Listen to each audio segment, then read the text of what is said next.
everyone, welcome to the Anchor of the Week. My name is Zach. And I'm Courtney, and we're an initiative of Hope and Anchor Community Church in London.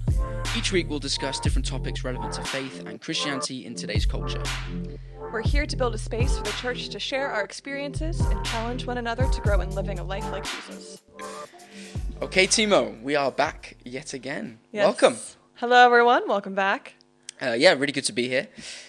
We have a great episode in store for you lot today. We took it to the march. Yes, you thought we were going to say to the streets, but no. No.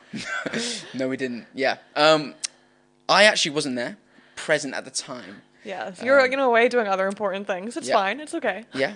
But Courtney and some of our team were out and amongst it. They were asking questions to the public during the Freedom March, which we mentioned last week. Yeah, so we mentioned it last week in our last week's episode. We said we weren't super sure if we'd be able to make it, but we did make it. And it was an amazing time. Yeah.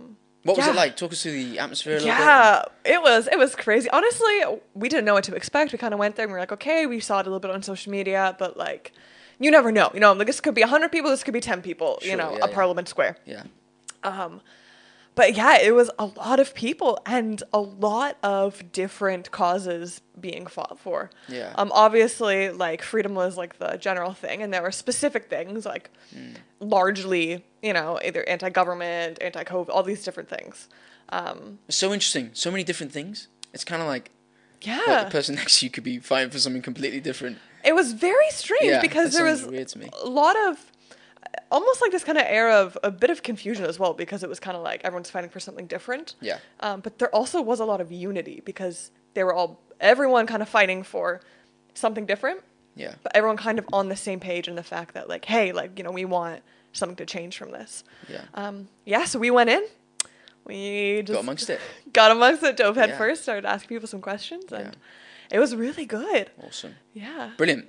We're just going to, I had to listen over the interviews, had to watch. We're just going to reflect a little bit, maybe ask some questions and chit-chat about it.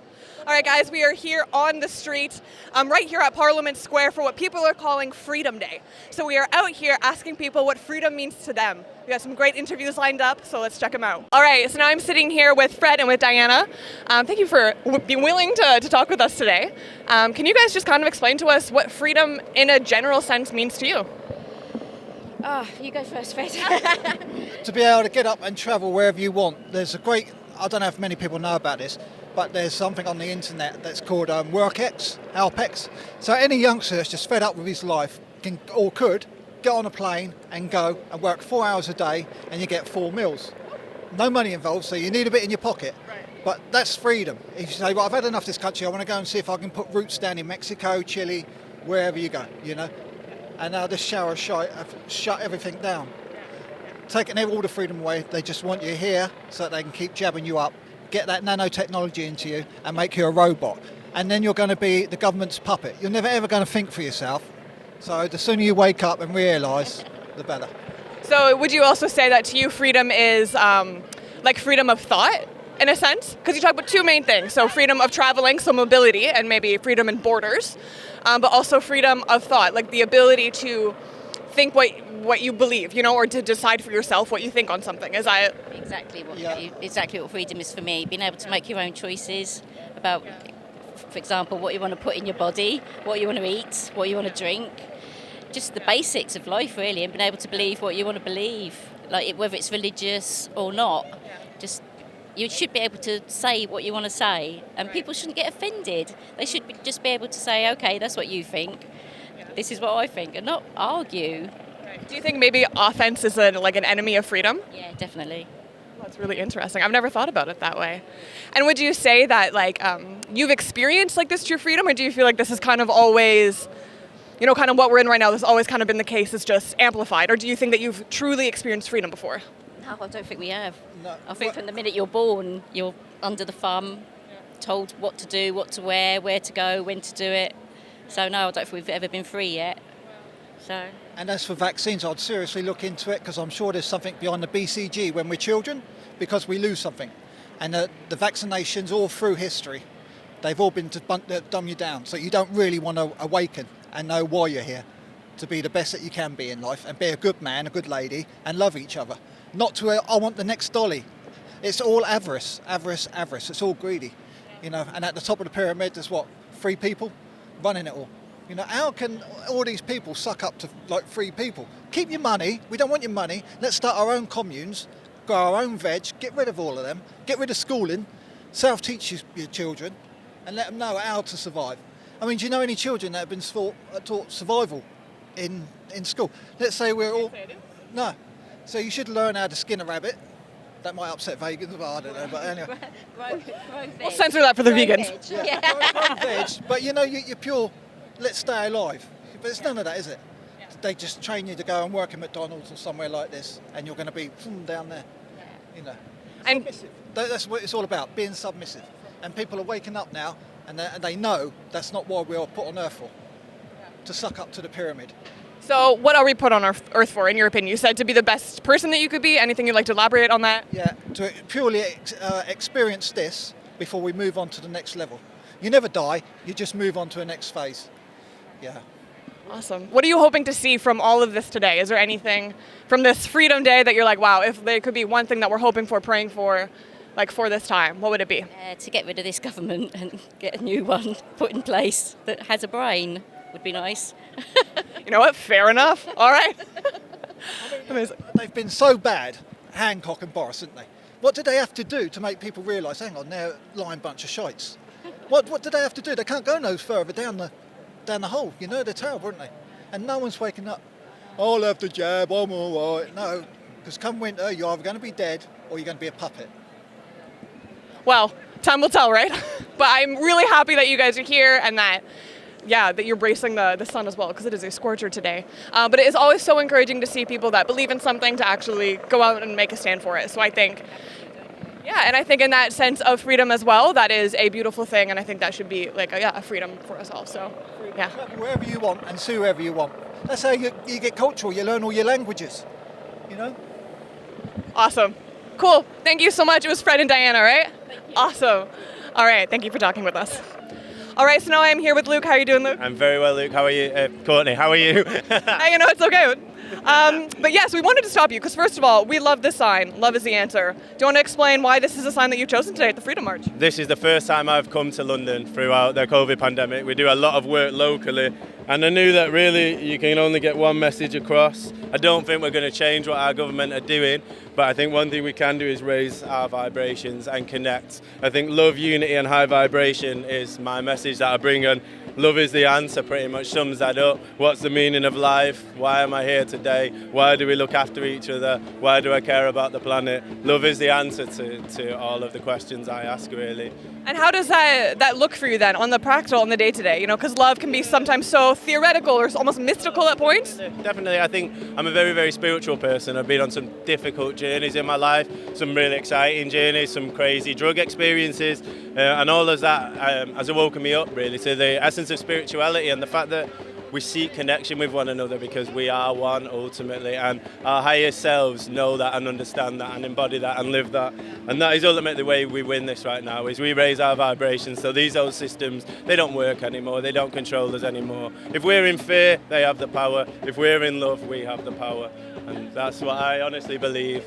No, that's amazing. So I myself, I'm actually a Christian, but that is what I believe as well. Like, love conquers fear. Like, that is, I think, something that goes beyond what you believe in, something that goes beyond belief systems. So I thought it was really interesting. And you said you've gone, I don't know how deep you want to get, and you can do whatever you want. Go down the rabbit hole as deep as you want to go. It's one time only, and amazing, here I am, so please ask away. Yeah, you said you've had some difficult but also some amazing spiritual journeys.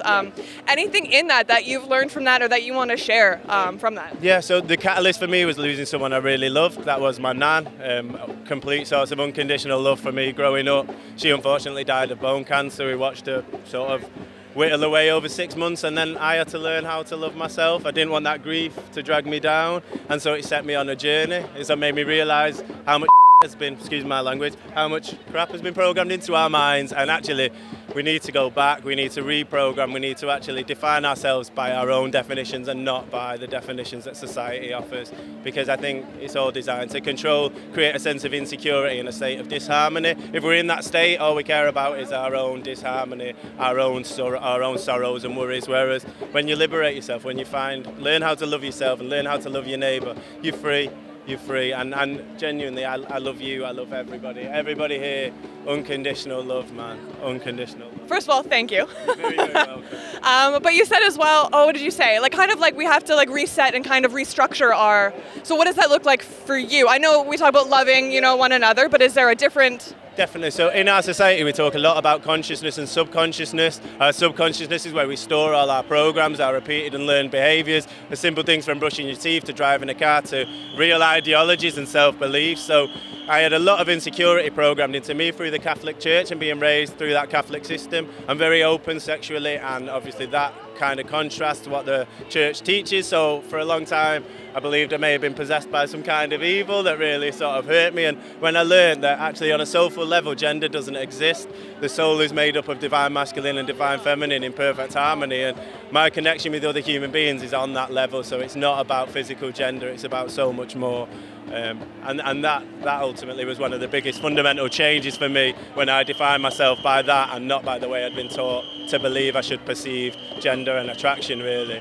And then that just sent me down a rabbit hole of self-discovery, lost myself and whatever it may be, to the point that here we are, like sort of right now. And I want to stand for humanity. I believe in humanity, and like you, I believe if you walk into a dark room and turn the light on, the light will win. So that's hopefully I can't really say more than that. I mean, honestly, I believe that in that sense as well, like light will always overcome the darkness. And I think it is really cool because we can stand here and have different maybe like belief roots or belief things, but we can all agree in the fact that like as humanity, we are called to be united, and obviously as a Christian, I come from a more Christian perspective of that, that God has created us all as one, but it's that exact thing and how we all need to be unified, and it's disunity that is really what's hurting us as a people. It is, and honestly the society works so hard to put us into a state of disharmony. It's very, very subtle how it does it, and it starts very, very young, and if you're not consciously aware of how it affects you, whether that's beauty magazines, celebrity culture, the events and all the types of things that they put on to create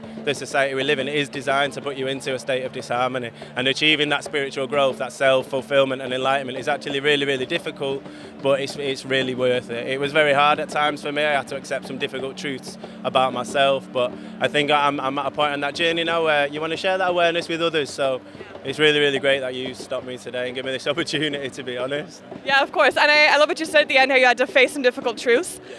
Is that what freedom is to you, is waking up to the truth, potentially? It's the absolution of the ego. The ego is the false self. And, I was born and on my birth certificate it says Luke Rogers, and most of my life I lived trying to define who Luke Rogers was, and then I realised that's just a legal fiction. Actually, the soul of me was created way before that name was, and the truth of who and what I am is way more than that name. And so I think I truly started to be me beyond a name or any kind of physical definition, really. That's amazing. And Luke, I think, that you are an amazing guy, and I think that you are so much more than just a label or a name, and I love that you are on this journey of figuring that out, and that's really awesome. And I thank you for challenging our perspectives as well. That's amazing. Very, very welcome. Unconditional love to everyone and everybody listening. So we can do this. We really can. Thank you. All right, thank you, Luke. Thank you all. Have a lovely, lovely day. Thank you. All right, so now we're here with Steve. How are you doing, Steve? So far, so good. Lovely day. It's a beautiful day, right? Everyone's getting their tan. Can't want for a better day for freedom. Oh, perfect segue. So can you tell me, Steve, what does freedom mean to you? Well, I'm 61, so most of my life I was brought up in, a perceived level of freedom. I just want that back. I don't want some sort of new normal. I want that back. Yeah. And when you say perceived freedom, do you mean as in there was a certain level that you knew maybe wasn't freedom, but it was more perceived as freedom as to now? Well, I actually think that despite the fact that I've been brought up in a generation you think you're free, I always think there's been an underlying inexplicable thing where we're probably not, because nothing ever really, really changes despite a majority of people asking for something. So I think whether you agreed with Brexit or not, I think Brexit was the start of where that got highlighted. Something happened, An establishment didn't want it to happen, and they put everything in their way to stop it happening. So I think we were manipulated before anyway, but it was never so overtly as it is now. So you're saying that potentially right now we're just seeing maybe the things for the first time and they're kind of being brought to light? Well, you could say they've shown their hand, or they've been forced to show their hand by, making us go into lockdown, and a level of us go, well, hang on, that's not right, and we're kicking back. So they've had to show their hand and become even more draconian with it, Look, I'm not denying that there isn't some sort of, new flu thing going around, that if you get it, it can be quite nasty. I'm not in denial of that. I believe it could have been handled so much better without lockdowns, without all the draconian restrictions, and still kept the people that needed to be safe. Having said that, we're not immune from death. And 80-year-old people unfortunately die, It's on the horizon for me, You can't prevent death. So my major gripe is the way that it's been dealt with. I'm not in denial that there's a flu thing going on, but it's been used now for nefarious reasons. It's obvious. And so circling back, you also said something about manipulation as well. Would you say that maybe an antonym of freedom or something that goes against freedom would be then manipulation? Well, I've got an American friend, and he spent quite a lot of time in this country. And I'm Canadian, so you won't offend me. It's okay. He's a 6'6" black guy from Alabama, right? And I say to him, Randy, what's the difference? You've been over here long enough now. What's the difference between us and the States? And he says, in the States, they give you a longer lead. that was his perception of how we are here, yeah. Yeah. So, again, freedom is relative in a sense. Well, he felt we were buttoned down certainly more than they are in the States. And that's before any of this happened. It's very interesting. And now, if we're kind of looking again generally at just the overall idea of freedom, what is something that from today or just from the continuing demonstrations that we've got going on, I know, over the summer, the past 18 months really, that you would say, okay, this is what I really hope to see from these demonstrations or from our petitioning the government? Like, what aspect of freedom do you want to see for our city? I'm a believer in personal responsibility and personal freedoms and minimal government involvement in your life. All they should do is keep the streets clean, make sure we can all go to hospital and get treated, make sure the schools are okay. Stop manipulating us in every other way and trying to stuff agendas down us and make these people hate that people. It's gone bonkers. It has gone bonkers to me at 61. If you'd explained this to us 20 years ago, you'd have thought it was madness. You said something also very interesting. You said putting people against people. Do you think, because that disunity and unity has been a theme that has popped up a lot while we've been talking with people, do you think then unity as well is a key in our freedom?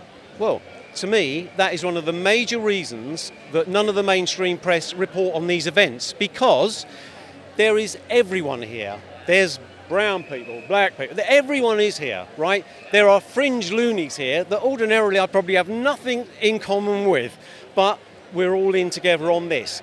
And the mainstream media don't like it because they're confused to know how to report it, because they can't single it out on, oh, these are all far-right Tommy Robinson supporters, or so then they choose to not mention it at all.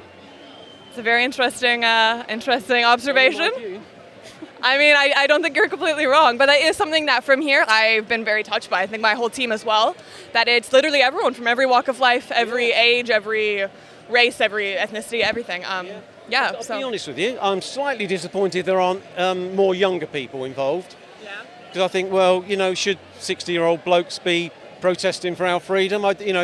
Back in my day, any of these kind of protests, it was mainly youngsters, students, and a sprinkling of eccentric old people. Now it's kind of the other way round, So what would you say then to those younger people, to encourage them to come out here? Look, I'm not blaming them. I just think they've been, they're in a world now that is just all about consumerism, making yourself look good on Instagram. They've been sold a whole different future to what I was when I was growing up. And I feel sorry for them.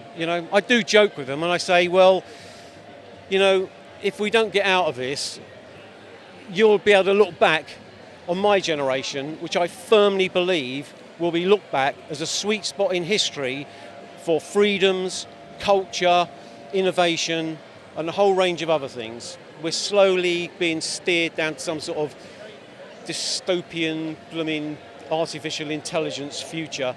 Amazon supposedly now sacked their temporary workforce staff by an app that is working on an algorithm. Haven't even got the decency to sack people in person now. Yes, I think things are rapidly changing. Yes, but Well, maybe it's because I'm old and I might be a bit stuck in the mud, but I can't see. I just don't see where these things are of a benefit to humanity. I don't. But I think as well as, I'm relatively young, I would like to think. And as kind of a representation for that demographic, I want to say that like it is really important for us to hear people like you. You're not that old, just for the record. But you have experience, and you've lived a longer life than we have. So I think we need to listen. I'm not saying, I just use it in terms of music. Where is the rebellious music of the youth now? Some young people I know, they say, well, it's in rap. But it certainly isn't Coldplay, is it? I was brought up on the Sex Pistols, the Clash, Youth Rebellion. It's gone now. It's true. Also a great observation, and I will not listen to Coldplay the same ever again. Amazing. Well, thank you so much, Steve. It has been an absolute pleasure. Yeah, so there you have it. Those are some of the interviews that we had on last week. Yeah. Great. Yeah, what are your thoughts? You weren't there. I want to hear your thoughts about... Well, okay. Yeah. Actually, the first thing I noticed, which...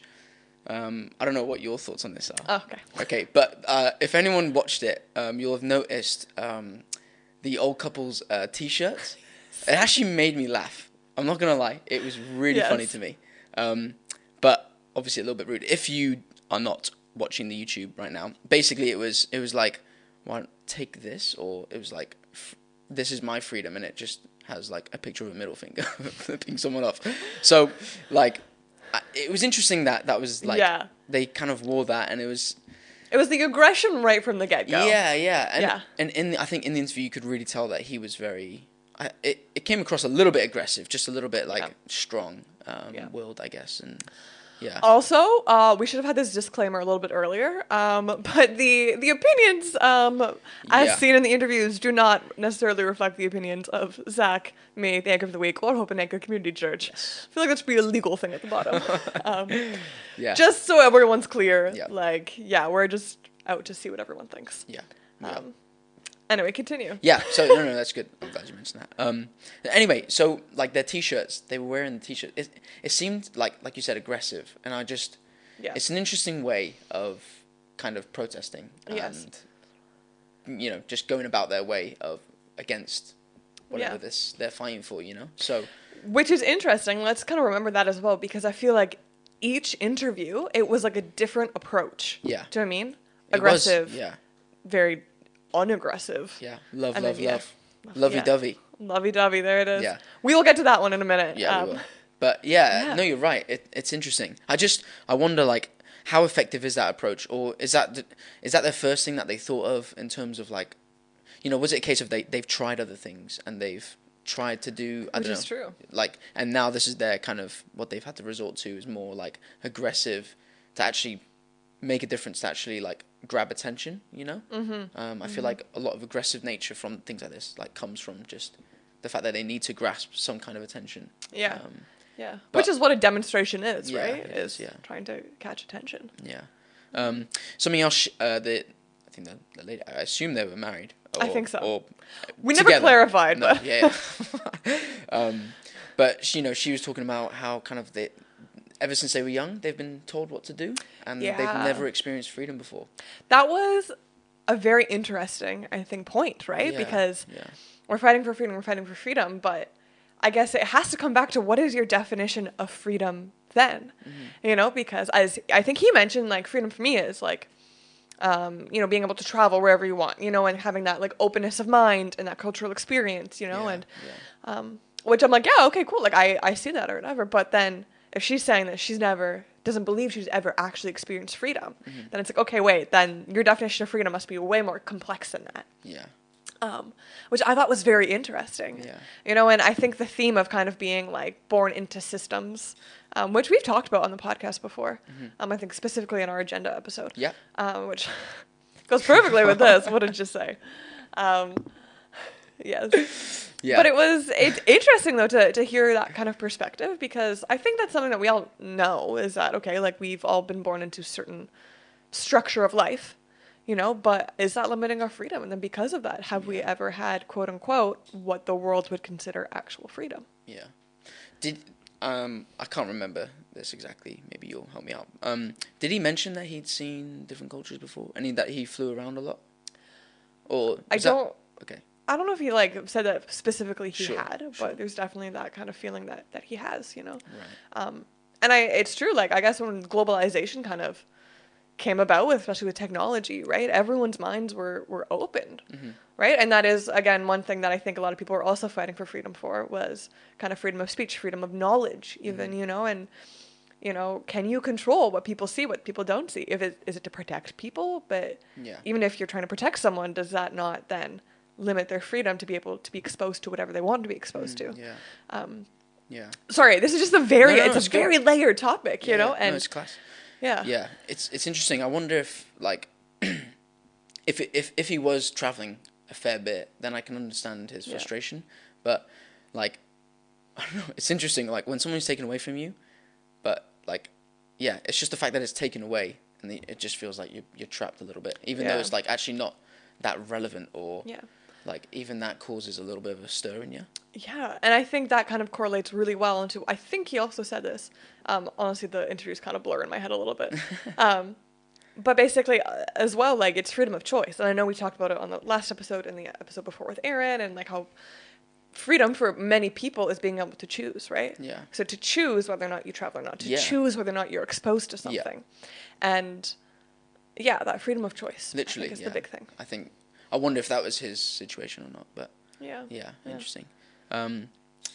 So the second interview, which I think we decided to keep some of the things in because I think we just want this to be a little bit more real, and just to actually showcase kind of the thoughts that are out there, as different as they might be or whatever. I think it's important, we don't shy away from these things and we actually face them a little bit more. I think it's very easy just to live in this bubble, and we've jokingly kind of have this hashtag of burst the bubble. There it is. Yeah. We don't know if we're going to make that our catchphrase or not. I mean, I don't know. Yeah. But it's just important to remember these are things that are happening in the world, and that's what we're here for, is to speak into them, and and to allow ourselves to be confronted with these things. And of course, a lot of the things that we talked about, or the things that were happening at the march or at the protests, of course, we don't agree with everything. Yeah. But that is, I think, something that as Christians as well, we need to become more comfortable with getting uncomfortable by other people's opinions and viewpoints. Yeah, definitely. So all that being said, obviously know what you believe. Yeah. Because going into situations like this, it's very easy then to kind of be oh, maybe I should believe that. Well, they're really pretty convincing. Oh, hey, he has a good point. All these different things. So, But it is interesting. Obviously, the I think kind of the big thing. Not that I want to pick this up loads, but just he mentioned that gender doesn't exist, and he kind of elaborated on that a little bit. Yeah. He seemed very I love the phrase lovey-dovey, very that's one you've chosen for this. Yeah, it is. But I don't know, not heads in the clouds a little bit, but he's kind of it feels ignorant a little bit, and it's very kind of just let's accept everything, and that's just it's a different tactic from the very aggressive tactic. Yeah, it was interesting to see that. Yeah, again, it's complete opposite end of the spectrum, right? Where it's love is the answer, and in its basic form, yes, love is the answer because God is love. Yeah. We can agree on that. But it's just interesting to see that the two sides of the first interview, the hopefully couple. Yeah. Don't know. Yeah, label that. And him as well, right? And there are some things of truth that he said as well, a lot of kind of aspects of renewing our minds and okay, what have we just accepted as truth, that we need freedom from. Yeah. But again, it's a different kind of freedom, which feels almost like a vastness of, well, there's nothing really real anymore. Yeah.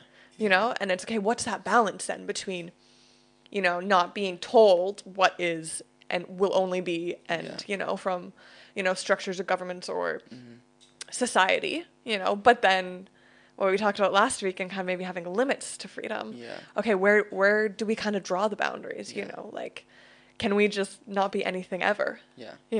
it's so important we reflect on like just Yeah. I guess the Bible in general, just Yeah. and what that says, because that is like facts and that is like just truth in Yeah. that. And I think it doesn't get truer than that. It doesn't get more real than that. So Yeah. it's so important we just keep going back to Yeah. like just what does God say Yeah. and things. But what I really loved about him too, it was just that he clearly has gone on a process and he kind of opened it up to us a little bit, which is Yeah. amazing. Thank you so much, man. Yeah, man. Like, yeah. so good. The vulnerability, but just kind of being on that process of realizing that maybe there are some things that I needed to like unlearn. Yeah. And I thought that is a really good point. I It think is, we yeah. can all kind Yeah. of take in. He did mention that. He said like I think you were saying so much has filled our minds, and he was like we almost need to just like go back to square one and like almost redefine things. Yeah. And obviously he was saying like define ourselves kind of from our own point and stuff, and and not society's, and you know I think it's a good point. I think it's making sure that we just define ourselves by the truth rather than, because our minds can be all over the place a little bit. Of course, you know? yeah. But I did really like that he was just like Yeah.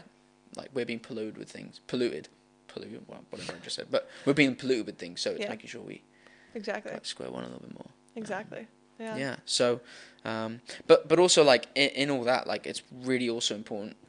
It's all balanced, but just making sure like, you know, are we taking responsibility for our decisions? Yeah. Like, you know, it's very easy to blame things on your surroundings, which is something I know we've brought up before, but like it's important that we take responsibility. We do make decisions. Like ultimately, we do make the decision at the end of the day. And I appreciate there are some things that are a little bit hit and miss with kind of what our say is, but I think at the end of the day it's our decision, you know.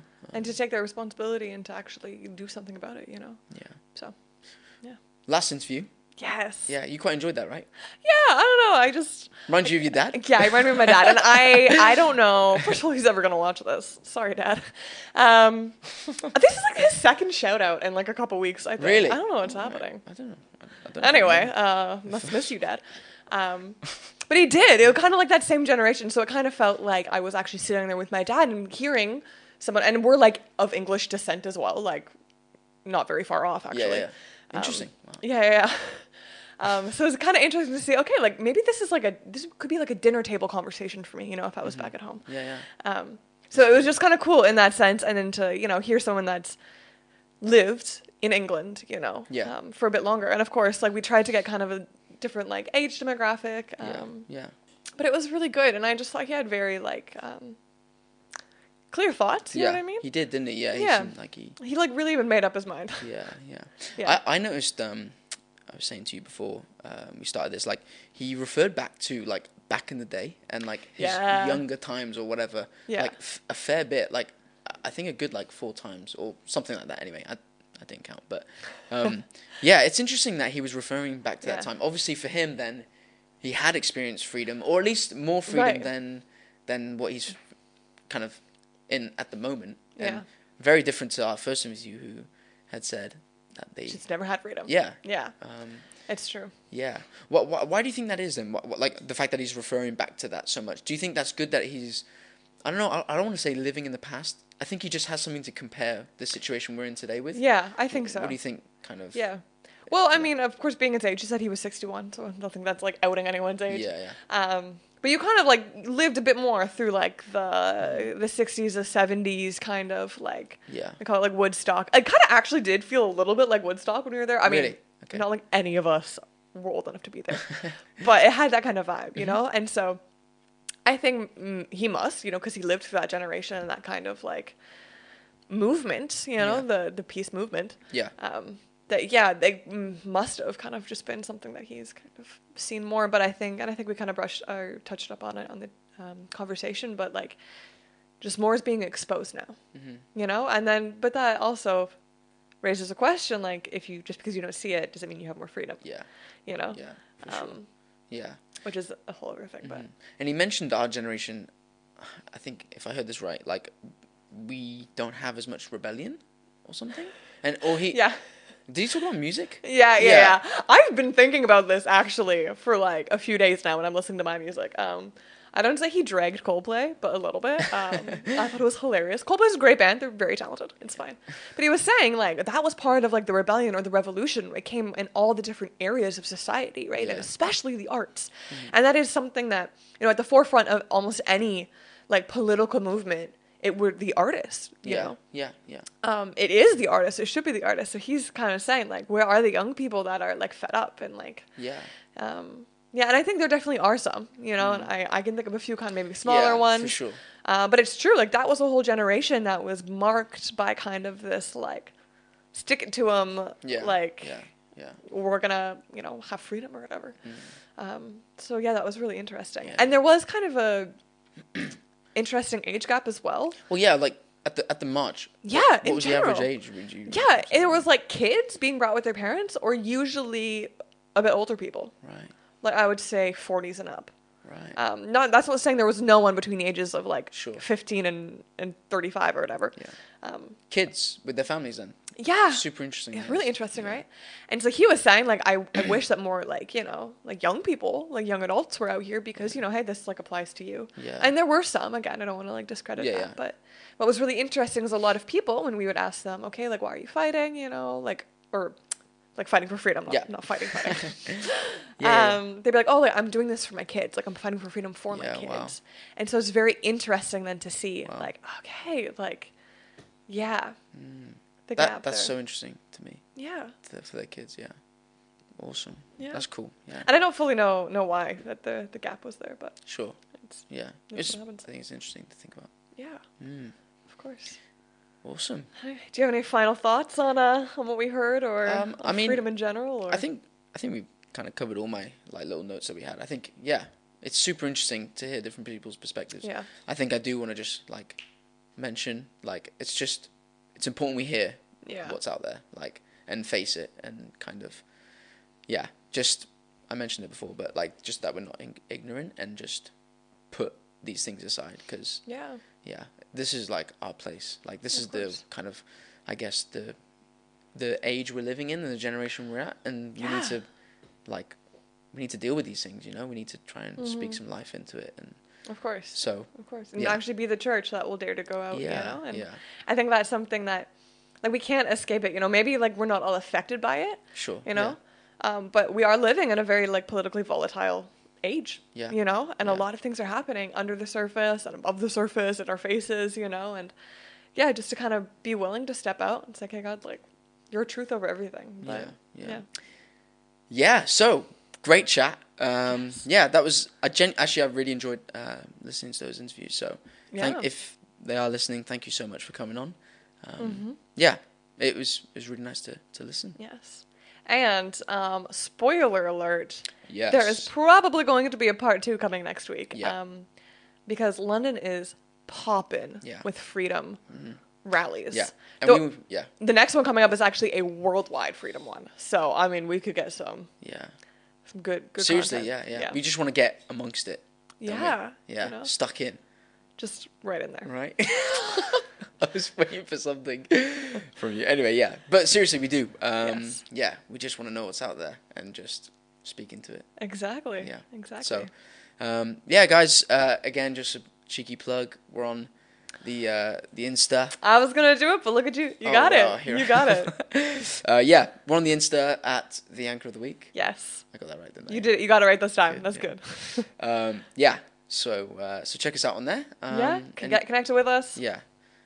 Any questions, any things you guys want us to bring up? Always welcome. Yeah, seriously. But good chat. Thanks for listening. Yes. See you next week. Bye-bye. Thanks for joining us for today's episode of The Anchor of the Week. Make sure you follow us on Spotify, Apple Podcast, and YouTube so you never miss an episode. See you next time.